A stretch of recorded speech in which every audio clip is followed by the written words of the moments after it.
My dear fellow Indian citizens and friends, as India's ambassador to Kuwait, a couple of weeks ago, I addressed you through a written communication on the embassy's website and also circulated by other print media.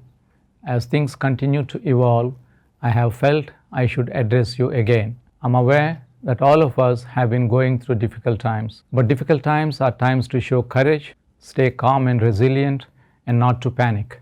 In this effort, all of us in the Indian Embassy are with you, and I'm confident that together we will fight through this and will come out triumphant. The most encouraging fact is that we are living in a very friendly country. Kuwait is known for its humanity and generosity. I would like to thank the Kuwaiti government for taking care of all its residents during these troubled times, including the large Indian community. The government and the health authorities of Kuwait have taken commendable steps to control the spread of the virus. I must compliment all of you for already complying with various guidelines. I once again call upon you to continue to stand by the Kuwaiti authorities in implementing the curfew, staying at home, and reporting any suspected cases immediately. I am also aware that there is considerable need for food or groceries, etc., among many members of the community who may have lost their jobs and have no savings. I am grateful to various Indian associations and several community members as well as volunteers who have either already been reaching out to the needy or have come forward to help. Helpline numbers have been displayed on the embassy website.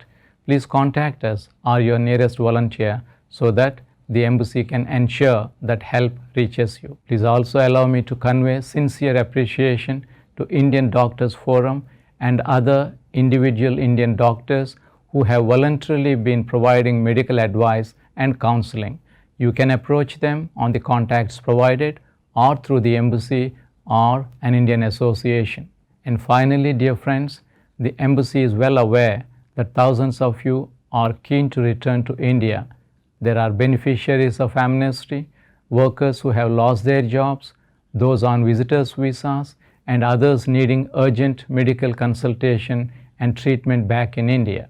Please be assured that the embassy is actively working both with the Kuwaiti government and the government of India on this matter. Indian government is sparing no effort to ensure that the process of repatriation is smooth and happens at the right time. It is in the interest of all of us.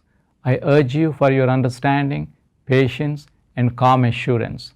Your health, your safety as well as your family's safety is of our utmost priority and concern. Thank you and may God bless you.